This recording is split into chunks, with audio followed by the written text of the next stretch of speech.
Hi hello నమస్తే. నేను మీ కౌండిన్య. మొత్తానికి శ్వేతపత్రం రూపంలో చంద్రబాబు నాయుడు చేసినటువంటి వ్యాఖ్యలకు పర్యవసానాలు, ప్రతిఘటనలు, సమాధానాలు కూడా ఉద్యోగుల నుంచి తీవ్రమైనటువంటి స్థాయిలో ముందుకొస్తున్నాయి. మరీ ముఖ్యంగా ఉద్యోగులు ఎక్కడా తగ్గట్లేదు. అసలు ఎందుకు ఈ శ్వేతపత్రాన్ని జనం ముందుకు పెట్టాల్సి వచ్చింది అనే అంశం చుట్టూనే ఇప్పుడు ప్రధానమైనటువంటి చర్చ జరుగుతుంది.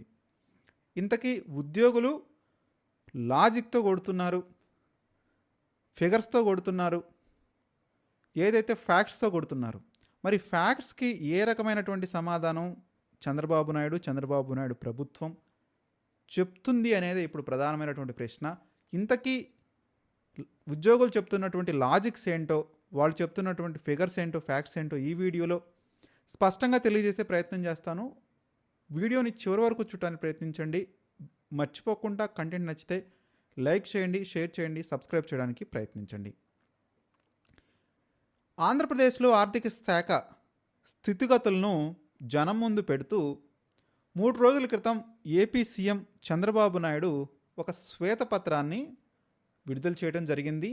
ఆ శ్వేతపత్రంలో ఉద్యోగులు, వాళ్ళ జీతభత్యాలు, ఖర్చులు వగైరా చంద్రబాబు చెప్పింది, చంద్రబాబు చూపించింది శుద్ధ తప్పు, అబద్ధమని మరీ ముఖ్యంగా ఉద్యోగ ఉపాధ్యాయ సంఘాల వర్గాలు, అమరావతి జేఏసీ వర్గాలు సుస్పష్టంగా జనం ముందు పెట్టడం జరిగింది. ఏదైతే శ్వేతపత్రంలో చంద్రబాబు నాయుడు ఉద్యోగుల ఖర్చుపై చేస్తున్నటువంటి లెక్కపై, చెప్తున్నటువంటి అబద్ధాలపై తీవ్రమైన స్థాయిలో ధ్వజమెత్తడం జరిగింది. చంద్రబాబు నాయుడు చేసినటువంటి వ్యాఖ్యగానే మనం చూద్దాం, ఆరోపణ అనటం కంటే కూడా. ఆయన చేసినటువంటి వ్యాఖ్యలు ఏంటంటే, వస్తున్నటువంటి రాష్ట్రం ఆదాయంలో 98% ఉద్యోగులకే, వారి జీతభత్యాలకే వెళ్తుంది. స్పష్టంగా గ్రాఫ్ రూపంలో నేను ప్రజెంట్ చేస్తున్నాను, ప్రజలంతా చూడండి, ఇవి ప్రభుత్వం జనానికి చూపిస్తున్నటువంటి లెక్కలు అని చంద్రబాబు నాయుడు చెప్పడం జరిగింది. సో దీనికి ఉద్యోగ సంఘాలు చెప్తుంది ఏంటంటే, మీరు చెప్తున్న లెక్క కరెక్టే అనుకుందాం, మరి కాక్ రిపోర్ట్ ఆధారంగా ఉద్యోగులకి ప్రభుత్వం చెల్లిస్తున్నటువంటి ఖర్చులేంటి, ఆ ఖర్చుల్ని బయటపెట్టాల్సినటువంటి అవసరం ఉంది. ఏదైతే రాష్ట్ర ఆదాయంలో 2.26 లక్షల కోట్లు ఖర్చుగా ఉంటే, ఆ ఖర్చులో 84,000 కోట్ల రూపాయలు అంటే 2,026 లక్షల కోట్లు ఖర్చుంటే కేవలం 84,000 కోట్లు మాత్రమే ఉద్యోగులకి, ఉపాధ్యాయులకి, పెన్షనర్లకి అందించడం జరుగుతుంది. అంటే 37% మాత్రమే ఉన్నటువంటి ఈ ఖర్చులో 98%, 95% అని చంద్రబాబు నాయుడు ఏ విధంగా పత్రికాముఖంగా ప్రజలకి తెలియజేస్తాడు? దీని ద్వారా ప్రజలకి వీళ్ళిస్తున్నటువంటి సందేశం ఏంటి? ప్రజల్లో ఉద్యోగస్తులపై అనుమానాలు కలిగించటం కాదా? ఉద్యోగస్తులపై అపోహలు సృష్టించడం కాదా? ఏం సమాధానం ప్రజలకి చంద్రబాబు నాయుడు అందిస్తున్నాడు? మేం పనిచేస్తే మాకు బాధ్యతగా వాళ్ళు జీతం ఇస్తున్నారు, పనికి తగ్గ జీతం కూడా మాకు రావట్లేదు, కానీ పని ఆధారంగానే జీతాన్ని ఇస్తున్నారు అనేటువంటి అంశాన్ని వాళ్ళు ఉద్యోగులు ప్రజల ముందు పెట్టడం జరిగింది. దీంతో పాటుగా ఒక అల్టిమేటాన్ని కూడా జారీ చేయడం జరిగింది.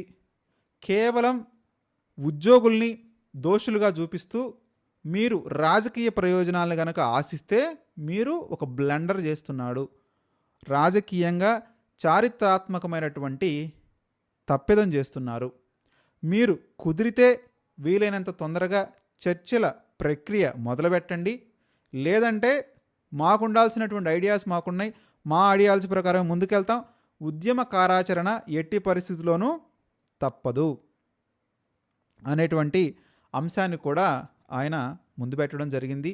మరొక రకంగా కూడా ఆయన ఉద్యోగస్తులు, ఉద్యోగ సంఘాలు అందరం కూడా అసలు ఆశ్చర్యపోయాం, ఎందుకు Chandrababu Naidu all of A sudden ఒక శ్వేతపత్రం రూపంలో మమ్మల్ని టార్గెట్ చేయటం, దీని వెనక ఏదైనా వ్యూహం ఉందా, ఏం చెప్పాలనుకొని ఆయన మొన్న చేసిన ప్రసంగంలో ఉరుములేని పిడుగులాగా ఉద్యోగుల మీద పడ్డాడు. మేమందరం ఓట్లేస్తేనే కదా ఆయన గెలిచి గద్దెనెక్కింది. ఒకవైపు ఖర్చు విషయానికి వస్తే 2,26,808 యాక్చువల్ ఫిగర్ అది. ఆ యాక్చువల్ ఫిగర్లో కేవలం 84,400 రూపాయలు, అంటే ఏదైతే రాష్ట్ర ఖజానా నుంచి 37% మాత్రమే ఈ ఖర్చులోకి ఉద్యోగులు వస్తారు. కానీ మరి చంద్రబాబు నాయుడు చెప్తున్నటువంటి లెక్క పూర్తిగా వాస్తవానికి దూరంగా ఉంది, అబద్ధం అని స్పృశించే విధంగా వాళ్ళు ఫ్యాక్ట్ని ముందు పెట్టడం జరిగింది. ఇక రెండో అంశం కూడా చెప్పారు. ఇక ట్యాక్సుల్ రెవెన్యూ వరకు చూస్తే అది 59% ఉంది. ఏదైతే రాష్ట్ర రెవెన్యూలో మా ఖర్చు చూడటం మీకు సరిగ్గా లేదు అనిపిస్తే ట్యాక్స్ రెవెన్యూలో చూడండి. ట్యాక్స్ రెవెన్యూలో చూస్తే కేవలం 47% మాత్రమే ఉంది. మరి ఇలాంటి ఫిగర్స్ ముందుంటే ట్యాక్స్ రెవెన్యూలో చూస్తేనేమో 47% ఉంది, స్టేట్ రెవెన్యూలో చూస్తేనేమో 37% ఉంది. మరి అలాంటి సందర్భంలో ఎందుకు చంద్రబాబు నాయుడు 98% అని చెప్తాడు, 95% అని చెప్తాడు? ఈ ఫిగర్స్ ఎక్కడి నుంచి వచ్చాయి? ఏ విధంగా మీరు మమ్మల్ని బదనాం చేస్తున్నారు? ఈ రాష్ట్ర ప్రభుత్వం ఖజానా అంతా ఉద్యోగులే మింగేస్తున్నారు, బొక్కేస్తున్నారు అనే విధంగా ప్రజల్లో అపోహలు మీరెందుకు సృష్టిస్తున్నారు? మాకు హెల్త్ స్కీములు లేవు, హెల్త్ స్కీమ్ కింద ₹1 కూడా రాదు, ఎలాంటి ఎడిషనల్ బెనిఫిట్స్ లేవు, ఆ బెనిఫిట్స్ రావు, మెడికల్ ఎంప్లాయీస్ హెల్త్ స్కీమ్ కూడా ఎత్తేశారు. సో ఒక సాధారణ ఉద్యోగి కానీ ఉపాధ్యాయుడు కానీ ఏదైనా హెల్త్ చెక్ చేయించుకోవాలన్నా, హెల్త్ రిలేటెడ్గా ఇష్యూస్ ఉన్నా కానీ ప్రతి రూపాయి మా జేబుల్లో నుంచే పెట్టాల్సి వచ్చింది. ఇదే రాష్ట్రంలో ఉన్నటువంటి ఏ ఐఏఎస్ ఆఫీసర్ అయినా, ఐపీఎస్ ఆఫీసర్ అయినా, అధికార పార్టీ, ప్రతిపక్ష పార్టీ, శాసనసభ్యులైనా, శాసన మండలి సభ్యులైనా, ముఖ్యమంత్రులైనా, ఎవరైనా కానీ ₹1 కూడా వాళ్ళ జేబులో నుంచి పెట్టుకోవాల్సిన అవసరం లేదు. ప్రతి రూపాయికి కూడా బిల్లును జనరేట్ చేస్తారు, ఆ బిల్లునే పెట్టేసుకుంటారు. వాళ్ళకి ₹1,00,000 ₹1,00,00,000 కానీ ఒక గవర్నమెంట్ ఆర్డర్ క్రియేట్ చేసుకుంటారు, జనరేట్ చేసుకుంటారు. ప్రతి రూపాయి ప్రభుత్వం నుంచి, అదేవిధంగా ప్రజల నుంచి పిండేస్తారు. మేఘాల మీద ఆ జీవోలు బయటకు వచ్చేస్తాయి.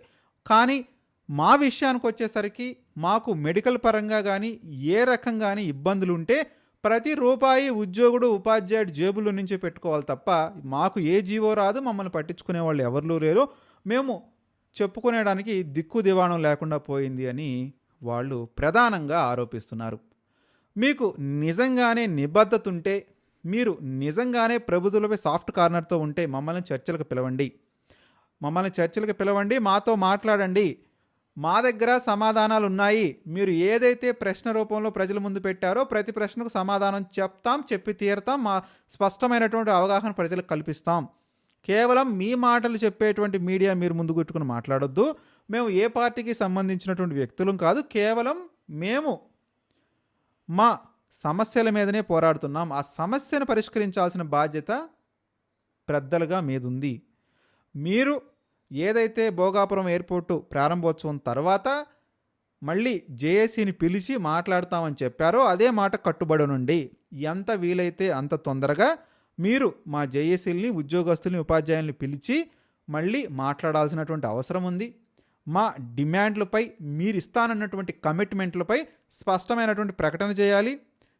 ప్రకటన వచ్చేదాకా ఎట్టి పరిస్థితుల్లోనూ ఈ ఉద్యమం ఆగేటువంటి పరిస్థితి లేదు అనేటువంటి విధానంలో స్పష్టంగా చెప్పారు. సో ఈ రకంగా చూసుకుంటే కనుక నిజంగానే ఉద్యోగులు, ఉపాధ్యాయులు చాలా స్పష్టంగా ఉన్నారు.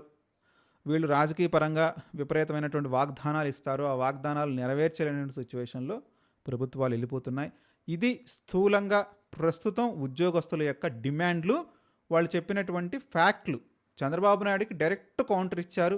మరి దీనికి చంద్రబాబు నాయుడు మాట్లాడతాడా, ఆర్థిక మంత్రి పయ్యావుల కేశవ్ మాట్లాడతాడా, ఆర్థిక శాఖ కార్యదర్శులు మాట్లాడతారా, లేకపోతే యువ నాయకత్వానికి సంబంధించినటువంటి నేతలు మాట్లాడతారా, మరి పవర్ సెంటర్లు మాట్లాడతారా, ఏ సెంటర్ మాట్లాడుతుందో తెలియదు. కానీ మొత్తానికి వీళ్ళకైతే స్పష్టమైనటువంటి కూలంకషమైనటువంటి సమాధానం చెప్పాల్సిన రోజైతే దగ్గరలోనే ఉంది.